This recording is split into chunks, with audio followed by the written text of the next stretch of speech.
இதுதான் நண்பர்களே தென்னையில் மூடாக்கு. இந்த மாதிரி மூடாக்கு போடுறதுனால களைகள் வராது. தென்னை மரத்தோட எச்சங்களே தென்னை மரத்துக்கு உரமாக மாறுது.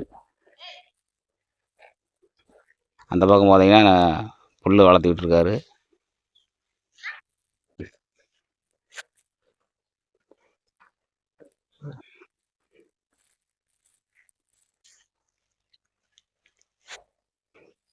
மரத்தோடது பத்தாம வெளி மரத்துலேருந்து வேறு காட்டிலேருந்து கொண்டாந்து மட்டையை கொண்டாந்து காடு ஃபுல்லாக பரப்பி விடுறாங்க. இந்த மாதிரி போடுறதுனால களைகள் வராது, தண்ணி அதிகமாக தேவைப்படாது.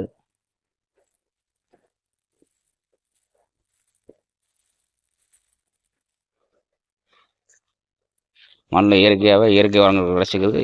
மண்புழுக்கள் டெவலப் ஆகிக்கும் ஆட்டோமேட்டிக்காக.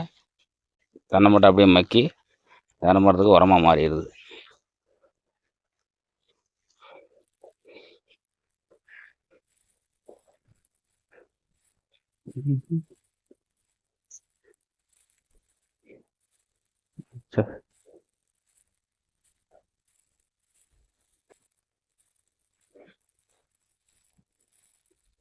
இதான் புதுசாக போட்டிருக்கிறாங்க.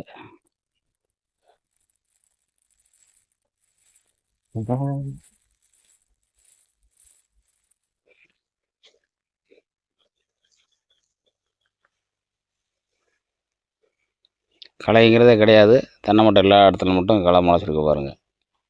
இந்த மாதிரி தென்னை மட்டை போட்டு மூடி விட்டுட்டோம்னா இந்த மாதிரி களைகள் வந்து வராமல் இருக்கும்.